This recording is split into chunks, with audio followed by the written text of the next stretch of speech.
Today's episode, I'm kicking off the Lemonhead series. It's where me and some of the co-founders of Lemon Squeezy get together every once in a while, and we chat about what's on our mind.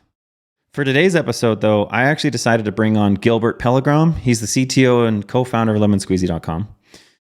I thought it would be interesting to kind of share his origin story and all of the products, WordPress products, SaaS-related products that he's built that millions of people have used, and just kind of get some insight from an engineer's mind on how he goes about things and how he's been successful in building the products that he has and, the challenges that he's faced. And so I think it's a really, really insightful episode, especially those that are technical. And it also kind of gives you a little bit of an idea of how Gilbert thinks a little bit differently than most engineers as it relates to design. So I hope you enjoy the episode. Let's get into it. Okay, all right.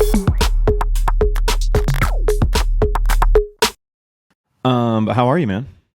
How you doing?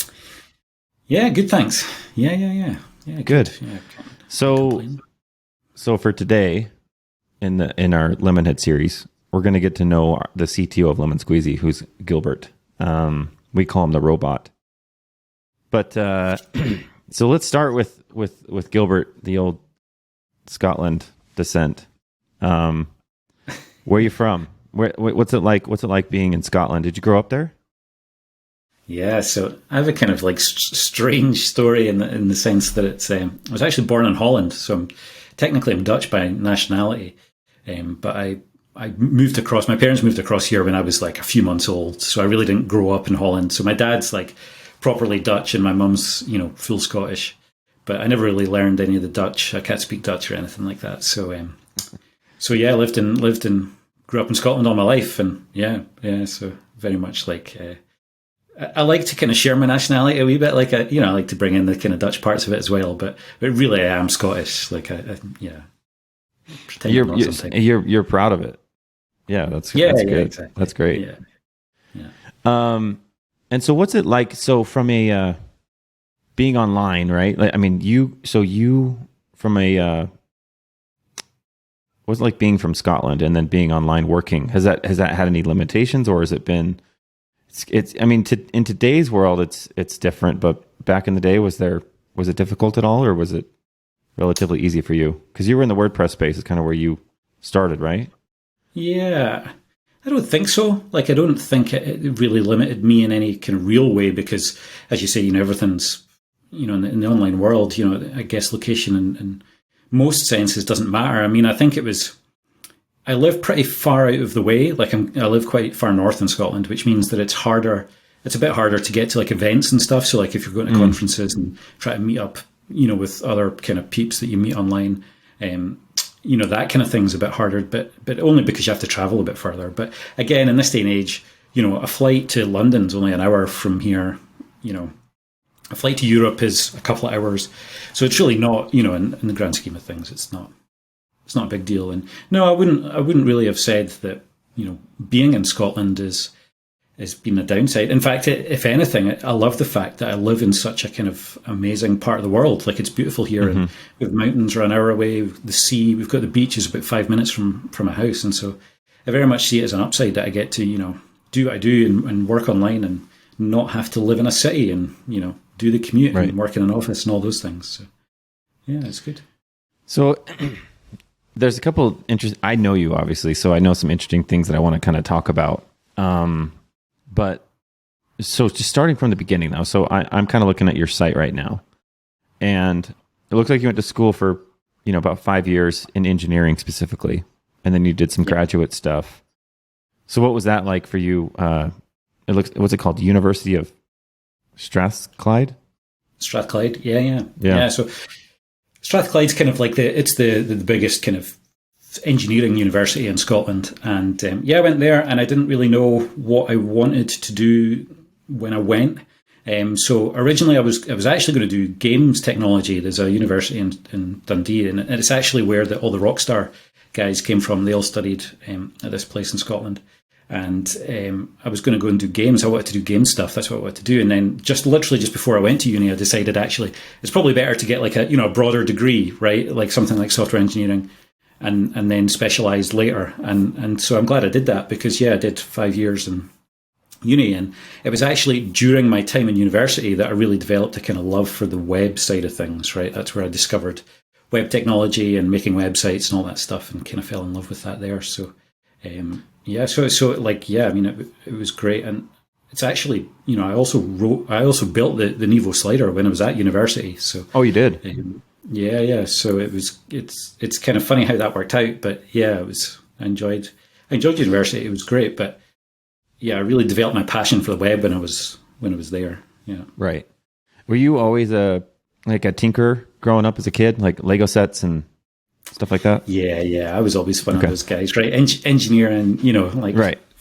From a toddler, I was like building Lego and like playing games, right? Like and before I went to uni, like I bought myself it was like Teach Yourself C++, like a book, and like I did this for the summer before I went to uni, and like all I wanted to do was build games. That's what I wanted to do. So I've always been a tinkerer, and tinkered with cars is the other thing. I've always like messed about with electronics and just cars in general. But I've always tinkered.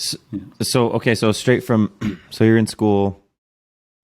And so it looks like that's when you go into Dev 7 Studios, which has kind of been your creative studio where you've built and sold several different products. The biggest one that, I think puts you on the map from a WordPress perspective for some people that maybe aren't in the WordPress space. When you say Nevo, I mean, how did that start and what did that become, and how did that go when you sold it? Yeah, so the Naval Slider was kind of a crazy ride because it was just literally one weekend in my dorm room at uni. I was just tinkering away and, built this image slider. And for anyone who doesn't know where it is, like, 10 years ago in the web, you saw them all over the place, right? It was just this carousel where the images would, change in place and they would do it with all these kind of fancy effects, right? And it would look pretty cool. And there was a time when everybody used them. And I think, I probably like just nailed it in terms of timing, right? I think I built mine just at the point where they were becoming really popular, and because there was a few around at the time, but I just I just built it in my I was in my dorm one night, and then I launched it, and then expected nothing of it, right? I just put it out there, didn't do any marketing, I'm not even sure if I really announced it, maybe on Twitter. And then somebody posted it on, I think it must have been Hacker News or Reddit or both. And that was like, I think I launched it on like the Friday, and that was the Saturday somebody had posted it on one of these sites. And by the Monday, it had 80,000 hits, right? Like it just like blew up over that weekend. And then that just like kickstarted that trajectory. And again, like Hacker News is a different site these days. I don't think it's the same as it used to be, but back then it was like, it could do that, right? It just had this power. Yeah. It was like Dig. Yeah, exactly. Yeah. And it just blew up. And then, right. Like I always remember like one of the most surreal experiences. It was like a year later. I was speaking to one of my colleagues at university, and I was kind of like just telling him about this Naval Slider thing that I'd built. And he just happened to be telling me this story about how his mum was a web developer and she found this really cool thing and it was called the Naval Slider. And he was like, "What, you built that?" And I was like, "Yeah, I built that." And I just remember that being totally surreal. Like, just speaking to somebody just, like in real life about like the Naval Slider, and it turned out they knew somebody that used it. And as the years went on, my dad was a salesman and he used to go, telecom sales, nothing to do with web, but he would often speak to people about their websites, and turned out they were using the Naval Slider and that kind of thing. So yeah, it was a bit of a surreal experience. Like, so, and when you're on that ride, I mean, I think at one point, I think it hit like 5 million downloads, right? And so you obviously had a free and a paid plan. What was the revenue like? And I mean, do you even remember? And then when you went through the acquisition, how did that go for you? Yeah, so that was like the Naval Slider, which was like a jQuery plugin. It was free, and then about a year into the Naval Slider, it was after a couple of million downloads. I was sitting there thinking like, there must be a way to make money from this, right? And now remember, like I just graduated uni. I'm not like a business person. Like I didn't, I wasn't approaching this with any business kind of experience or anything like that. I was just sitting there thinking there must be a way to make money out of this. So I'd been done work in the WordPress space, and done a bit of contracting and work and that kind of thing. And so I was like, maybe I'll make a WordPress plugin and sell it. And WordPress plugins were becoming pretty popular at the time. It was kind of the beginning of the kind of premium WordPress plugin era. Is this, 2010? Yes, this is like 2010, 2011. Okay. So WordPress themes were already quite a big thing. But I think WordPress plugins were just starting to kind of gain, the premium plugins were starting to kind of gain popularity at this point. And so I created a WordPress plugin for it. And I didn't even have a free version of the WordPress plugin. It was just paid. It was a paid only plugin.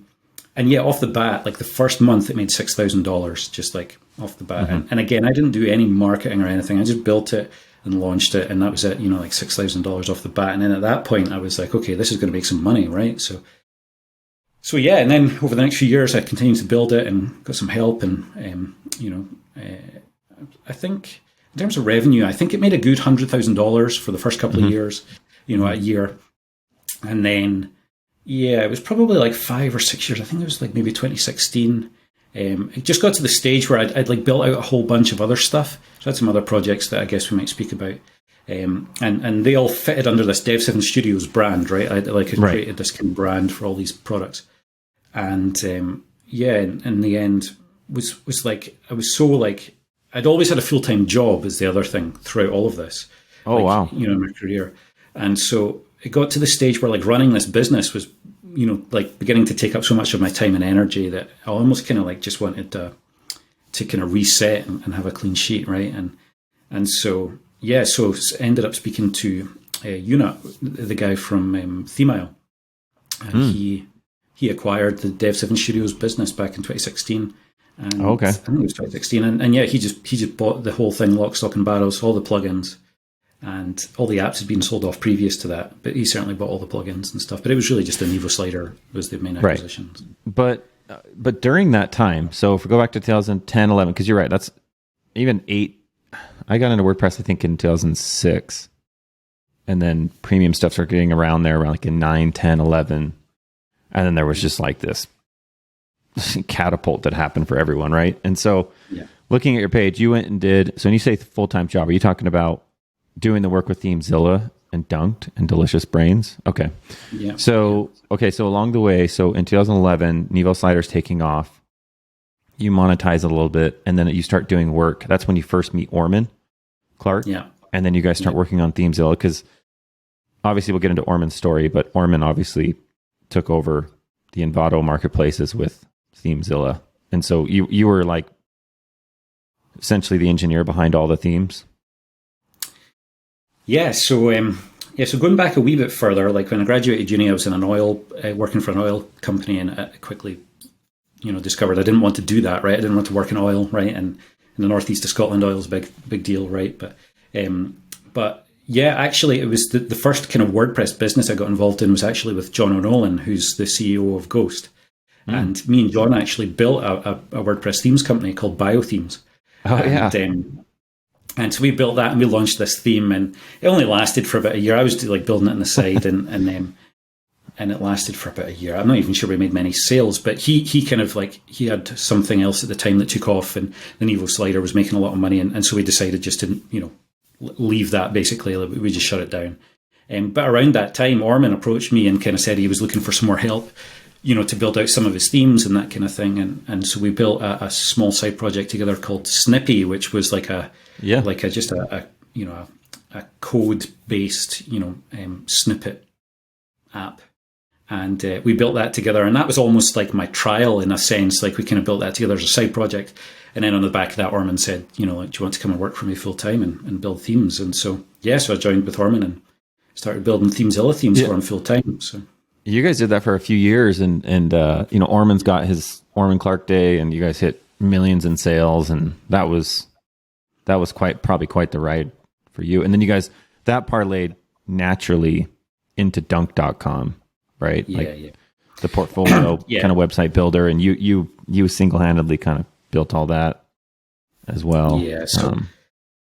So I think Orman kind of got to the stage where, the problem with themes, and he dominated the Envato marketplace, but he wanted to like break out on his own, and most people that were doing well, they didn't want to keep giving away a good chunk of their sales to Envato, and he wanted to, I think he just wanted to find a different, a better way to like generate his own income, and had this idea for Dunked, which was a kind of portfolio builder SaaS app. And so, yeah, he was like, do you want to build it? And I was like, yeah, let's do it. And so we built it, we built it in about a year, I think. And while we were still building themes, we kind of built that on the side.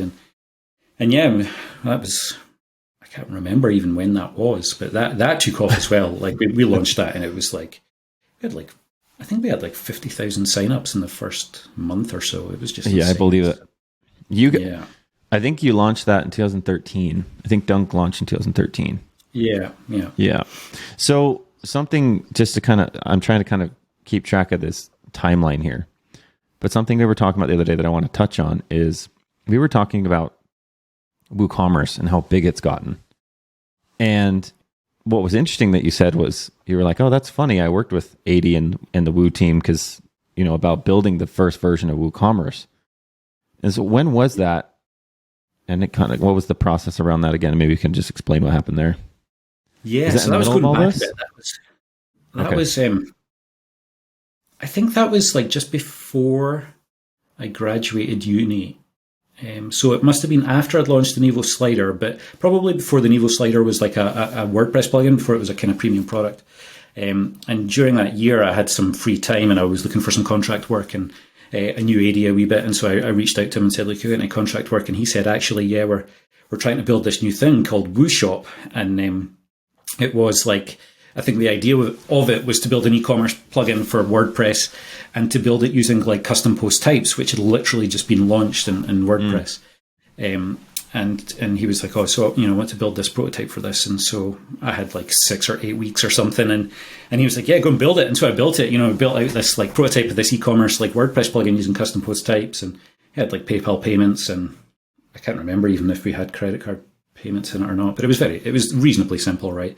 Mm-hmm. And so yeah, like I built that, and it still seems like crazy to think about the fact that like I work on something like that and to see what it then became. And I'm not taking credit in any way, right? Because like my version of it never saw the light of day. I think it got scrapped, and then I think they built another version that got scrapped, and then I think they even maybe had a few more versions before the kind of Jigoshop fork, right? And that's what eventually became WooCommerce. So it's not like any of the code I wrote actually existed in WooCommerce for real, but it's still just incredible to think that, that thing that 80 was like just working on it at that time, and is now like a whatever it is, $12 billion industry these days or something. It's insane. It's madness. Yeah. Yeah, because WordPress 3.0 is when custom post types came out. So that's 2010. Yeah. And then I think they forked Jigoshop in 2011. So yeah, it took them a year to probably go through a couple iterations, but that's still, that's kind of a cool story. So along the way, so you've, obviously you're in and out of just a ton of different projects from your own with Dev7. You've helped 80 and the Woo team with Woo Shop early on. You and Orman go take on the whole Envato market, just blow that up. Dunk.com explodes. And then you decide to go to Delicious Brains for 5 years. What? Talk me through that. Yeah, so that was probably a bit of a strange one in that, like, I think I just reached this point where, like, I was needing a change. I think I'd been working with Orman for like maybe 4 or 5 years, and I was just looking for a change. I was looking for something different, and like working with Orman was great, but there was only like one other guy working with us, Mark Southard, and so it was very like small, close-knit team.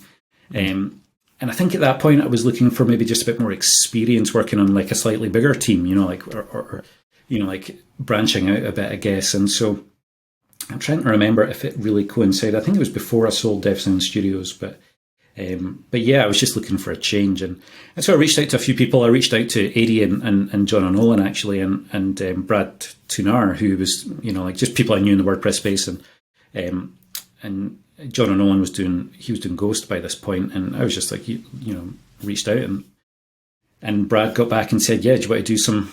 I think it actually started with contract work at first. I think I did a bit of contract work. And then I was like, look, do you want to, do a job? And so, yeah, it was like, yeah, come on full time. And so there wasn't really any like massive,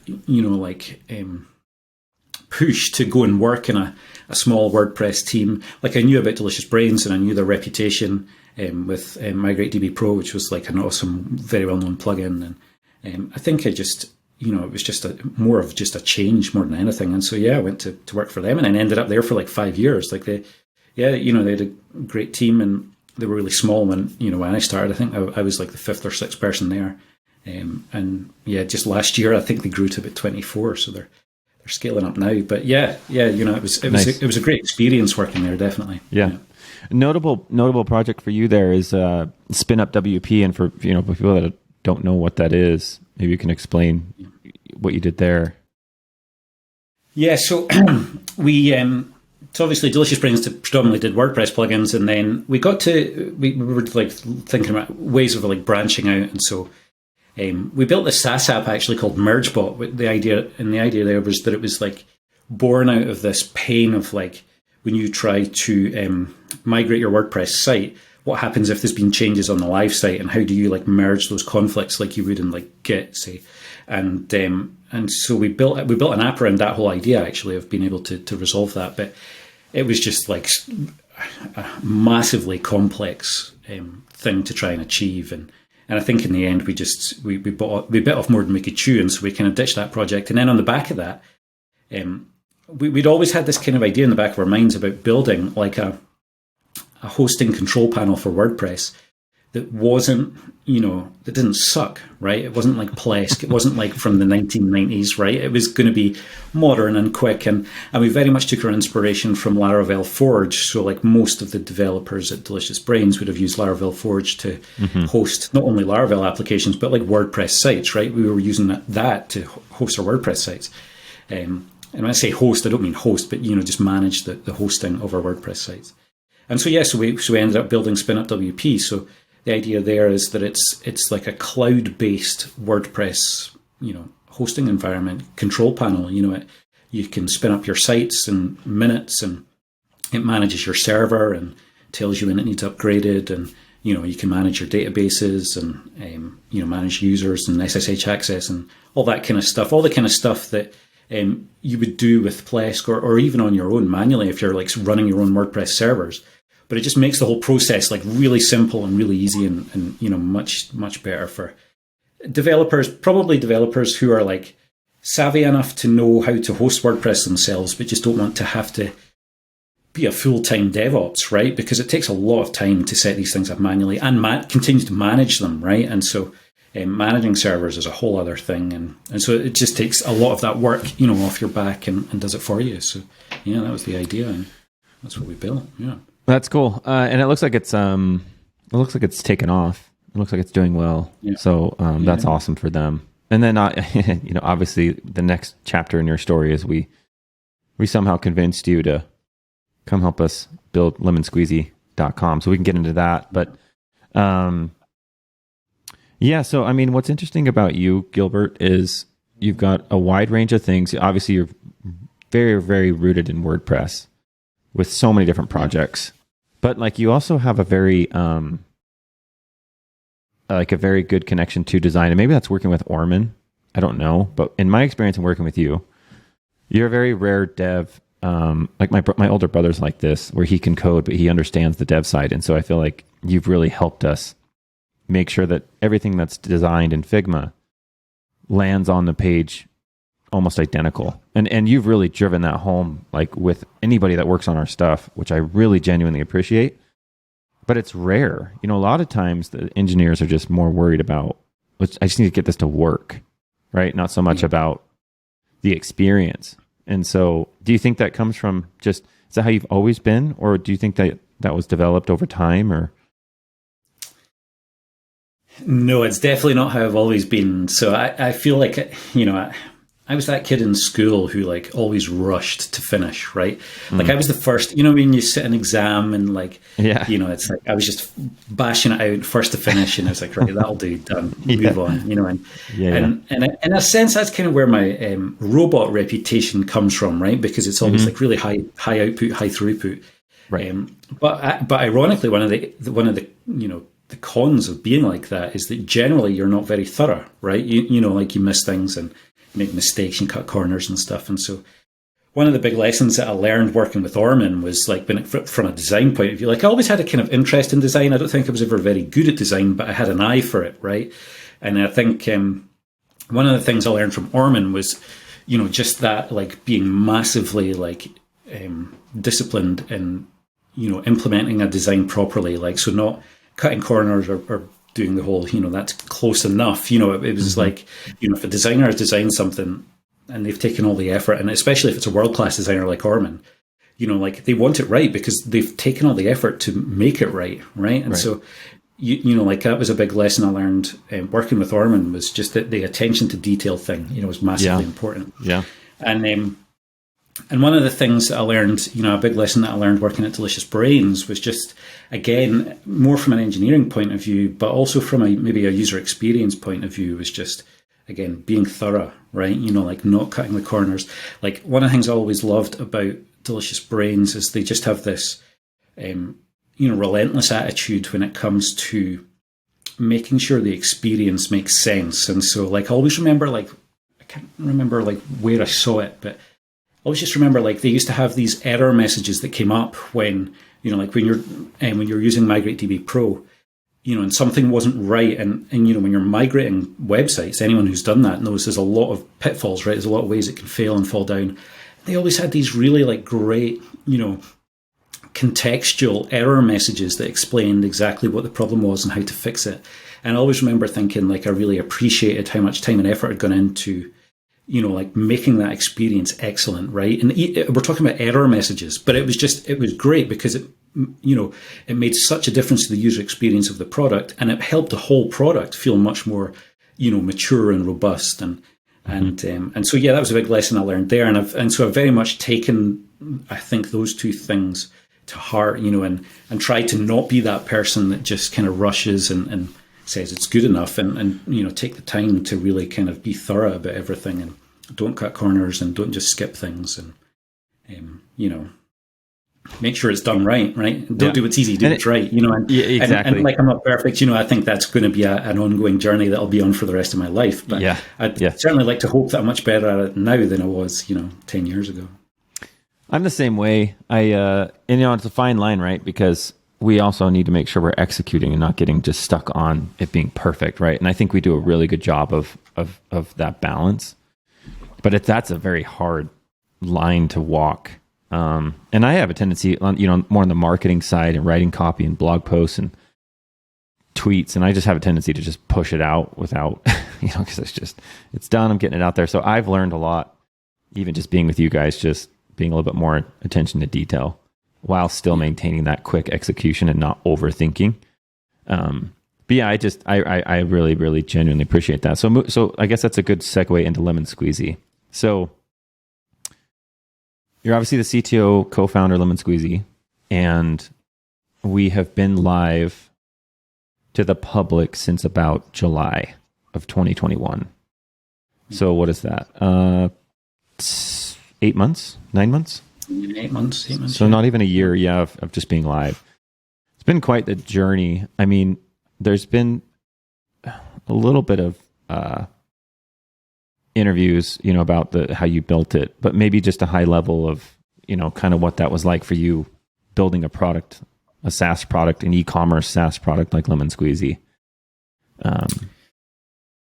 Yeah, so I guess going back a bit, I do actually have a bit of experience with this. So I actually built a product back under the Dev7 Studios brand called Cellwire, and it was almost like born out of the kind of pain I faced selling my own WordPress products, right? And so, like, premium WordPress plugin, Naval Slider, what a better way to sell it, right? To sell digital products. And back in those days, there wasn't really much in terms of options. In fact, I think I started by using Quixley, which was Drew Wilson's kind of first version of his e-commerce stuff, which eventually became Plasso. It was his V2, and then eventually he's doing something else now. But, I built Cellwire, and that was kind of my very first experience of building, like, an e-commerce platform SaaS in a sense. And it was open, it wasn't very popular, but other people could sign up and use it, and did. And I sold that. I can't remember when I sold that. But yeah, so I've done this in the past. And so with Lemon Squeezy, and I've obviously built a few SaaS applications since then, and I've always used Laravel as a framework because I'm a PHP developer, come from the WordPress world, and Laravel is just incredible. I think Laravel is an amazing framework. So, that's what I've used in the past. And so, I think I've used that to build Dunked, and I used that to build Spinup WP. And so, here I am at Lemon Squeezy doing the same thing, like building an e-commerce platform using Laravel. So,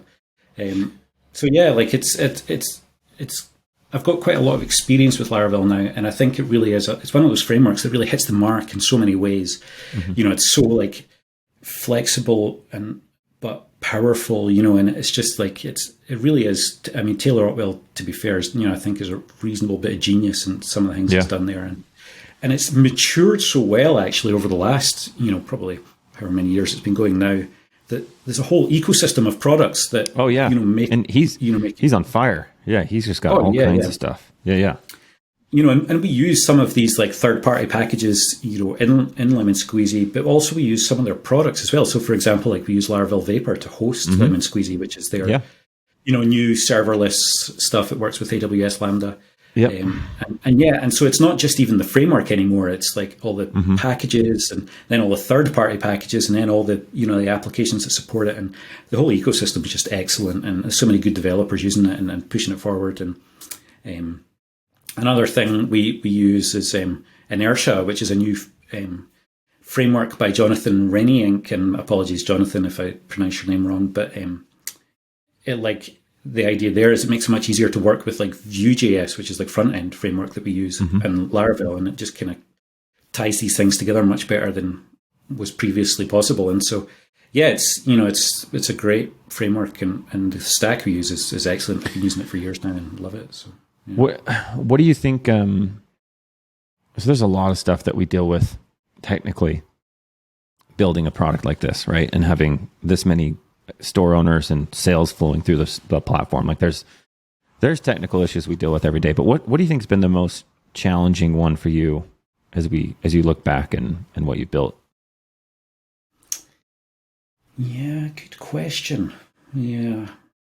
I think, to be honest, I always think, the e-commerce integration stuff is always complicated. Like Stripe has been, excellent, right? Stripe has just opened up the internet to this whole new generation of e-commerce based tools, and helping us build out things like subscriptions and all these things. But it's still hard. It's still like, I remember when I was, building Lemon Squeezy. Like I still remember taking weeks to kind of fully understand the Stripe documentation. I spent days just like studying the Stripe documentation to kind of fully get a grasp of like how it works. And I think in this context, we were using Stripe Connect, and it's just it's complicated. And I think there's definitely like Stripe has made great strides in making it easier, right? But it's still, there's no two ways about it. Like building checkouts, working with payments, working with subscriptions, it's just complex. Well, and another layer, right, is we specialize in digital, not physical products. And so there's the delivery of it and the fraud and the just all the malicious stuff that happens with that. And that, that's the decade in the making for the whole team, right? That's where we all come from. So that's been nice. If you look ahead for Lemon Squeezy, what are you most excited about? Good question. Yeah, I think like there's two things that I really love about Lemon Squeezy. There's two things that really sold me on it when we first started talking about it, a couple of years ago now. One is that it's like easy peasy, right? Right. And like, we've talked about how even still, here we are, a decade later after running our own WordPress businesses and doing this thing of selling software online. Here we are a decade later, and it's still not an easy process, right? Getting your website up and running and doing your email marketing and like all the stuff we're talking about just now, like checkouts and subscriptions and tax compliance and fraud and disputes. And like, even now, I think we've spoke about this a lot, but it's still not easy, right? There's still this like range of services that you have to kind of like tie together, and it's all duct tape and string, and it all feels fragile and breaks, and nothing really works very well together. And so like I've always loved this vision that we have of Lemon Squeezy being this all-in-one thing, right? And so when I think about the future of Lemon Squeezy, like I think what I'm really looking forward to is getting to that stage where like all of Lemon Squeezy does all of these things, right? You know, like it builds your website, it sells your products, it lets you do software and subscriptions and licensing, which it does at the moment. But, you know, it also does all the email marketing stuff. And if you want to like sell a membership course or whatever, you know, like a course or membership platform, you know, it can do that, you know, and content restriction and, you know, and then maybe even like physical products down the road. And it just, you know, I think it's just, for me, what's exciting is building a platform that is just going to make things so much easier for people when it comes to selling stuff and making a living online. Yeah. I mean, yeah. Yep. It's funny. Like there's definitely new platforms, but it's still pretty disjointed. So it's been a good challenge. Okay. So let's just kind of wrap up here. I actually have some questions for you, Gilbert. Sure. Some advice, some inspiration, things like that. So obviously from a technical engineering hat on, what's some advice you would, or like if you could tell your younger self or someone that was just barely getting started, what would you tell them right now? And obviously it's different for you because you started 2005 versus 2022. But someone that's listening that's kind of like just, you know, there is also a lot of engineers that I think are wanting to get to that next level of feeling the confidence that they could build something like this. What advice would you give someone like that? Good question. I think one of the first things that I'd probably say to like a younger version of myself is like, don't focus on the tools, but focus on the processes, right? You know, like I think you see a lot of, you know, developers in particular get, you know, like all worked up about which tools are best and, you know, which tools to use. Is it React or Vue or is it, you know, PHP or Python or you know, and all these things. And I think particularly junior level developers, they get caught up in these things, but really, like the tools you use aren't what make you a great developer or a great engineer, right? It's the process you use to like solve the problem, right? And to do it in a way that's like, you know, quick and efficient, but also correct, right? And, you know, just taking the time to figure these things out is really what makes most developers stand out in my mind, right? And a lot of Google searches. Yeah, exactly. And so I think if I was giving advice to somebody, I would say to them, you know, like, don't worry so much about the tools or like what frameworks you use or the languages you use or any of these things. Like, focus on like being good at like solving the problem, you know, figuring out what the problem is and then, you know, figuring out a good solution and taking the time to get it right, you know, and do it properly. Yeah. That's good. Okay, moving on. Inspiration. So what's one company or maybe a founder that's really inspiring you right now? Anyone that you're following?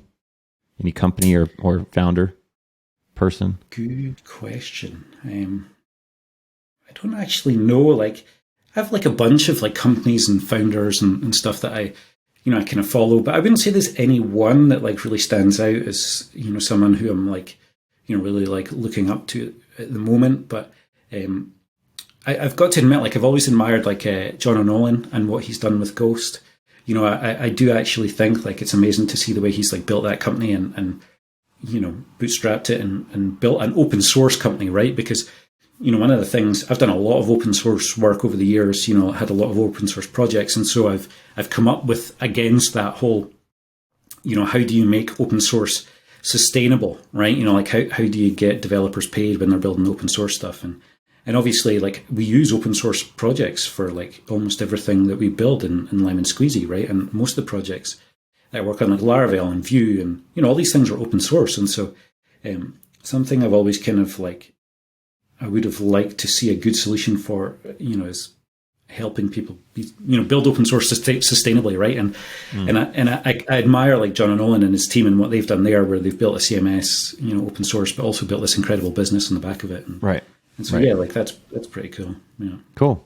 That's a good one. A favorite book or podcast? Oh, good question. Does it have to be a technical book or any book? Whatever you want. Whatever you want. Yeah. Good question. Do you know, I always love, and it's a bit silly, but I always love Douglas Adams' Hitchhiker's Guide to the Galaxy. Like, I've always loved that book since I was young. It's just like such a great mix of like like I love space, right? You know, I'm a bit of a nerd, you know, I love space, but I always love his humor as well, you know, just that kind of dry wit and stuff. And so if you push me to pick a favorite book, that would probably be one. I know that's not very... no, that's good. That's great. Most entrepreneurs aren't going to give that as their favorite book, but it's good. I like it. Yeah. Okay. So let's fast forward. So let's just say Lemon Squeezy is amazing and it all works out, and we're 20 years down the road, and you're kind of sitting there and you wanted to start something, or maybe, I don't know, maybe what would you be doing?